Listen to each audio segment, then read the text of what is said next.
Saúdo as senhoras deputadas, os senhores deputados, aos servidores da Casa, as pessoas que nos acompanham no plenário da Casa, a todos os que nos acompanham também pelos canais da TV e da Rádio Assembleia, bem como pelos canais digitais do YouTube e Facebook. Declaro aprovada a ata da sessão anterior, colocando à disposição das senhoras deputadas e dos senhores deputados para retificá-la por escrito, caso desejarem. Não havendo expediente a ser lido, passamos ao período do grande expediente. Inscrito o deputado Leonel Rade, que abordará o tema uso medicinal da maconha e o trabalho das associações canábicas do Rio Grande do Sul.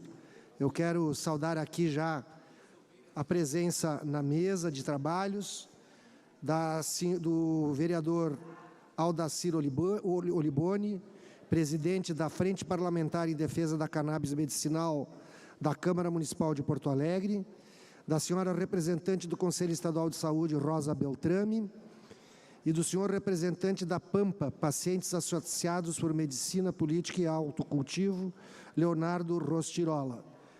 Com a palavra, deputado Leonel Rade, pelo tempo regimental. Boa tarde, presidente. Boa tarde, colegas deputados e deputadas. Boa tarde, população que nos assiste pela TV Assembleia e nas galerias aqui da Casa. Quero aqui também saudar o senhor presidente da Frente Parlamentar em Defesa da Cannabis Medicinal da Câmara Municipal de Porto Alegre, vereador Aldacir Oliboni, senhora representante do Conselho Estadual de Saúde, senhora Rosa Beltrame, senhor representante da PAMPA, Pacientes Associados por Medicina Política e Autocultivo, Leonardo Rostirola, também aqui nosso grande amigo Daniel de Los Santos, representando a Associação Terapêutica para Tratamento Canábico, a Curacan, a Patrícia também, que não está presente no dia de hoje, e Liane e tantos outros militantes dessa causa tão relevante. Quero inicialmente falar sobre o preconceito que envolve a pauta da maconha e da cannabis terapêutica, que é a mesma coisa. Maconha terapêutica, maconha, cannabis terapêutica. Vamos reconhecer aqui que, dependendo da forma como nós nos comunicamos, temos maior ou menor adesão por parte da sociedade. Muitas pessoas, quando nós falamos em maconha, já gera aquela visão de que nós queremos que as pessoas consumam drogas, que elas sejam drogadas, que elas fiquem jogadas em bueiros, que os nossos jovens tenham problemas de saúde. E isso é um preconceito e legitima muitas vezes uma política perversa. Eu lembro aqui que a cada R$1 que é investido pela indústria tabagista, do cigarro, dos vapes, o SUS gasta R$5. O sistema de saúde gasta R$5 a cada R$1 investido pela indústria tabagista do fumo. E eu não vejo ninguém aqui dizendo que nós temos que proibir o cigarro, que nós não podemos mais consumir cigarro. Existem políticas antitabagistas, é fato. Nós vemos diversas iniciativas dentro da legalidade que inclusive fizeram reduzir o consumo em 30%. O Brasil hoje é um exemplo na queda do consumo do cigarro. Mas mesmo assim, a cada R$1 investido, nós temos um prejuízo de R$5. Só no ano passado, é uma estimativa, é claro, nós tivemos um prejuízo de R$153 bilhões por parte do SUS no tratamento de doenças derivadas do consumo do tabaco, diretamente do cigarro e dos vapes. R$153 bilhões gastos, dinheiro público da saúde para esse tratamento. A minha mãe era fumante e faleceu de câncer de pulmão. Ou seja, eu não tenho nenhum apreço a qualquer tipo de droga e reconheço o risco do consumo de qualquer tipo de droga.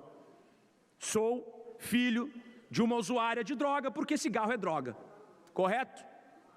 Por outro lado, nós temos então a indústria do álcool. Na indústria do álcool, nós tivemos, só em doenças decorrentes do consumo e do abuso do álcool, no mínimo 180 bilhões de reais gastos pelo SUS em relação a tratamentos vinculados a hepatites, vinculados a cirrose, demências, outras doenças decorrentes do consumo do álcool. E o álcool, para mim, ainda é mais perverso, porque o álcool ainda tem uma leniência, uma forma de publicidade positiva, em que as pessoas fazem o seu consumo e isso é socialmente aceito.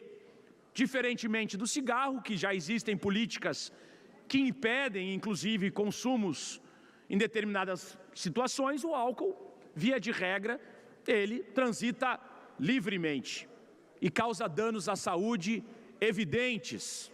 E, na verdade, quando se fala de porta de entrada, qualquer psiquiatra sério vai dizer que a porta de entrada para as demais drogas é o álcool. Dificilmente alguém fuma um cigarro sem ter iniciado no álcool. Isso é um fato consagrado, um fato consumado. E entrando na pauta medicinal, as pessoas que realizam que nós não podemos avançar no debate da cannabis terapêutica ou da maconha terapêutica, utilizam muitas vezes o argumento de que a cannabis terapêutica, o CBD, o THC, o CBG, são moléculas que eles derivam de uma droga, que é uma droga altamente incapacitante, uma droga que gera vício, uma droga que supostamente gera a destruição das famílias, o que não é uma verdade. Mas eu reflito aqui para a sociedade que se nós hoje fizermos uma cirurgia, tivermos uma lesão gravíssima, uma fratura, tivermos que fazer um procedimento invasivo, com certeza faremos o uso de morfina para cessar a dor. E a morfina tem a mesma origem do que o ópio e a mesma origem da heroína. Duas drogas infinitamente mais viciantes e mais perversas do que a maconha. Mas alguém em sã consciência se colocaria contra o uso de morfina hoje em algum hospital? Durante alguma cirurgia? Diria que não, eu não quero fazer uso de morfina porque morfina é droga. Ela vem derivada da papoula, que é a mesma origem da heroína, a mesma origem de drogas extremamente viciantes e que realmente causam danos inimagináveis. Ou seja, nós temos usos e usos, temos possibilidades e possibilidades. O fato é que o Brasil, assim como o estado do Rio Grande do Sul, estão à margem do grande debate mundial sobre a cannabis terapêutica. No Brasil, nós temos, no mínimo, 15 estados que já regulamentaram a distribuição pelo SUS desse importante remédio. 15 estados. Tudo indica que em breve teremos mais ou menos 20 estados onde essa legislação está regulamentada. Aqui na Câmara Municipal de Porto Alegre, apresentei um projeto que regulamentou a distribuição da cannabis terapêutica pelo SUS, e esse projeto foi, com pequenas alterações, reapresentado pelo vereador Oliboni, que está aqui presente no dia de hoje, que novamente aprovou na Câmara Municipal de Porto Alegre essa lei que regulamenta a distribuição via SUS e também a pesquisa. Porque é muito importante que nós tenhamos pesquisa séria, que nós tenhamos essa pauta como uma pauta realmente científica. E por isso que é tão importante a participação da sociedade civil e das associações, que hoje trazem grande benefício para toda a saúde e para toda a nossa sociedade. Tem um projeto de minha autoria que tramita hoje aqui na Assembleia Legislativa, e está na CCJ nesse momento, que regulamenta, seguindo modelos de estados, inclusive, governados pela extrema-direita.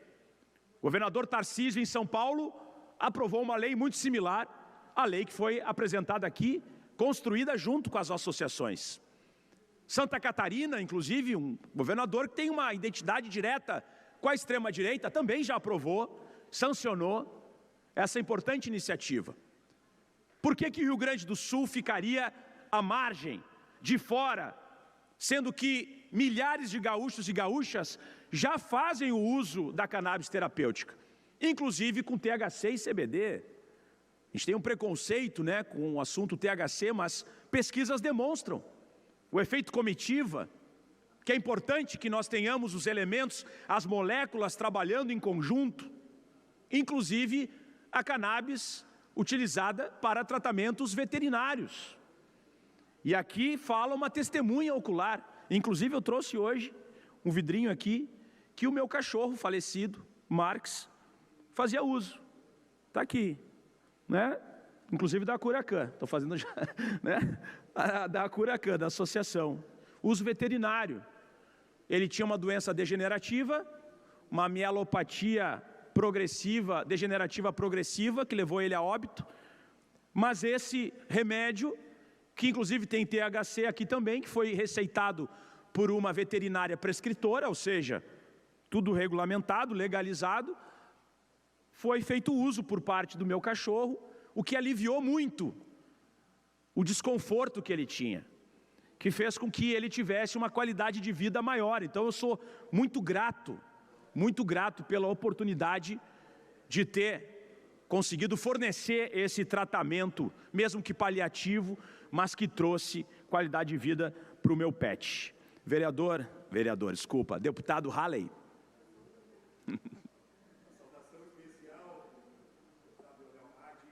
Gostaria nessa oportunidade de cumprimentar o nosso presidente, deputado Pepe Vargas, cumprimentar também o vereador Aldaci Oliboni, seja bem-vindo à Assembleia, a Rosa Beltrame, também o Leonardo Ristorola, cumprimentar também o Daniel de Los Santos e a todos e todas que nos acompanham neste importante e grande expediente. Eu preciso dizer aqui, epilepsia, dor crônica, Parkinson, glaucoma, distúrbio do sono, algumas das doenças que podem ser tratadas com a cannabis. E por que não fazemos? De forma integral, de forma eficiente, e não divulgamos isso, não é uma ação mais contundente. Por uma disputa simples de narrativa preconceituosa. Quando Vossa Excelência propõe aqui o grande expediente, quando Vossa Excelência propôs recentemente, eu estive uma audiência pública que está todo o tema, são contribuições que estamos dando para desmontar esta narrativa.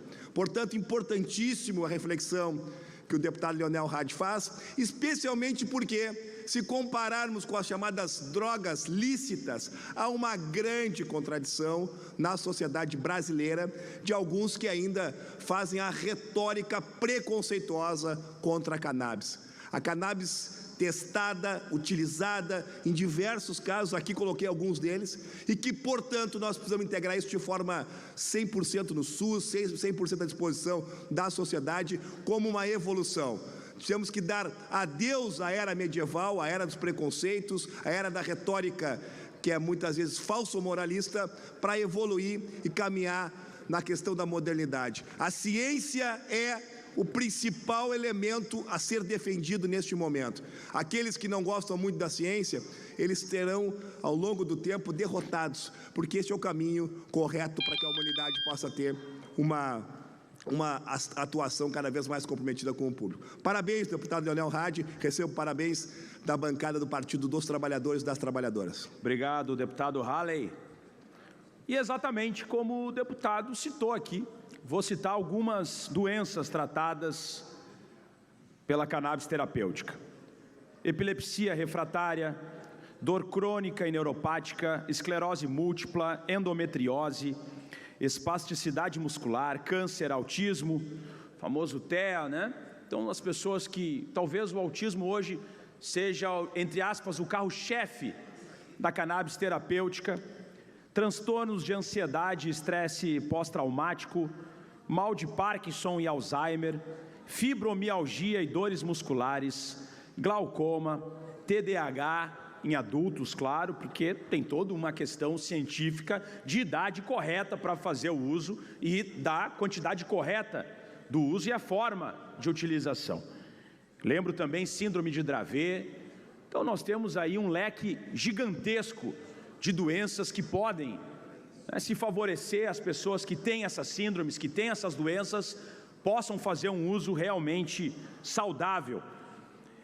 E eu reforço aqui que nós temos diversos países capitalistas de direita que já fizeram a regulamentação da produção e comércio da maconha, inclusive em nível industrial, para uso adulto. Alguns vão chamar uso recreativo. Aqui eu posso citar os Estados Unidos, posso citar Canadá, Israel. Acho que Israel ninguém discute que é um país de extrema direita. Alemanha, Países Baixos, México, Ucrânia, Malaui, África do Sul, Suíça, Dinamarca, França. Nós temos políticas nesse sentido também em Portugal. São políticas mais avançadas ainda do que a cannabis terapêutica. Já estão, em venda para uso adulto. Já viraram uma página, muitas páginas além do que hoje nós discutimos de forma atrasada aqui no Brasil. Lembro que o valor estimado do crescimento global do setor entre 2023 e 2024 foi de 18 bilhões de dólares. As projeções até 2025 é de 22 bilhões, até 2030 65 bilhões de dólares e até 2034 154 bilhões de dólares. Ou seja, recursos que nós estamos deixando de arrecadar para os cofres públicos e também para a iniciativa privada, para as pessoas que querem empreender. É tão realidade isso, que de todas as taxações que o Trump tem feito, de todas as políticas conservadoras, de extrema direita, fascistas, que o Trump tem feito nos Estados Unidos, eu não ouvi ele falar sobre maconha. Não ouvi ele dizendo que vai proibir o comércio, que vai proibir a produção, porque isso gera recursos financeiros. E isso tem gerado avanços econômicos e avanços, inclusive, no sistema de saúde público, mesmo restrito, que os Estados Unidos têm, mesmo da forma mais restrita que tem, porque muitas vezes a pessoa vai numa farmácia, pega um remédio que é relativamente, entre aspas, barato, frente aos demais remédios, faz esse uso e tem um baixo custo. Me chama a atenção que o Mises, famoso economista Mises, muito bem falado pelos ditos neoliberais, liberais, ele é favorável à regulamentação e produção do comércio da maconha. O famoso Mises. Como é que é? Mais Mises, menos Marx? Pois então, seu Mises tem escritos em que ele defende a regulamentação, a produção e o comércio da maconha. E ele vai além, ele vai inclusive para outras drogas, mas não vem ao caso. Ou seja, se nós temos quase 20 estados no Brasil, se nós temos a maioria dos países capitalistas de direita do mundo hoje, que já regulamentaram a produção e comércio, que já fizeram, inclusive, a regulamentação muito antes da cannabis terapêutica, em que a ciência conseguiu comprovar a efetividade desse remédio para diversas doenças, diversas síndromes, por que o estado do Rio Grande do Sul e por que o Brasil não abraçam essa causa e trazem uma solução e uma redução do sofrimento para milhões de brasileiros e brasileiras? Muitas pessoas seriam contempladas, pessoas que fazem tratamento de câncer, que possuem enjoos, que precisam se alimentar e muitas vezes não têm apetite, pessoas que fazem tratamento do HIV, que precisam de um paliativo para ter qualidade de vida, atletas inclusive, Essa é uma outra causa que hoje avança muito na pesquisa da cannabis terapêutica, da maconha terapêutica. Atletas, para sua recuperação, para melhorar a sua performance, sem ser considerado anabolizante, sem ser considerado doping. Então, está na hora do preconceito ser deixado de lado. Está na hora da comunidade, da sociedade, compreender que muitas vezes aquilo que ela considera como sendo o grande vilão, que tem todo um tecido racial, um tecido de preconceito, inclusive com determinadas etnias, os africanos, os latino-americanos, os asiáticos. Chega um momento em que nós temos que entender que talvez aquilo que nós temos como percepção de algo negativo, na verdade foi uma construção baseada em interesses econômicos, em interesses políticos, geográficos, de criminalização de determinada população.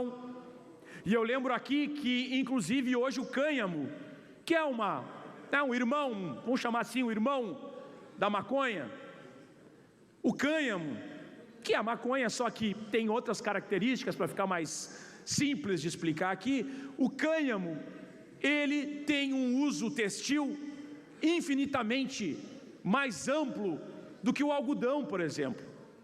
E durante muito tempo, o cânhamo foi proibido porque a indústria do algodão precisava prosperar em cima da mão de obra escravocrata. Dessa forma, nós temos hoje, avançando inclusive no Congresso Nacional, políticas que visam fortalecer a produção de cânhamo, isso aqui no Brasil.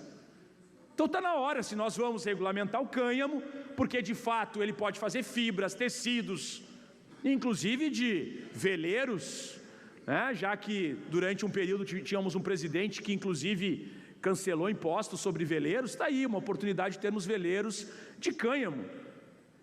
Mas o que eu quero dizer com isso, brincando um pouquinho, que nós temos alternativas econômicas de fortalecer a agricultura familiar, de fortalecer as associações, de fortalecer as empresas interessadas em investir nesse mercado, de fortalecer os comerciantes, os investidores, as pessoas que querem ter o seu próprio negócio, de fortalecer o nosso SUS, fortalecer as farmácias, a indústria farmacêutica. Podemos fortalecer as pessoas que fazem o seu autoconsumo regulamentado através do judiciário.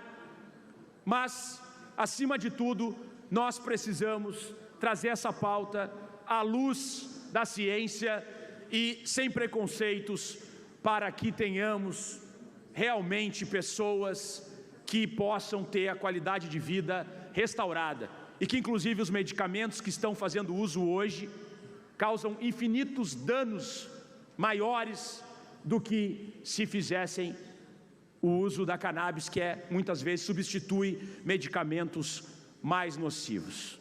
Então, meu muito obrigado, agradeço demais às associações, aos militantes da causa e todas as pessoas que doaram sua vida em prol da vida do próximo. Muito obrigado.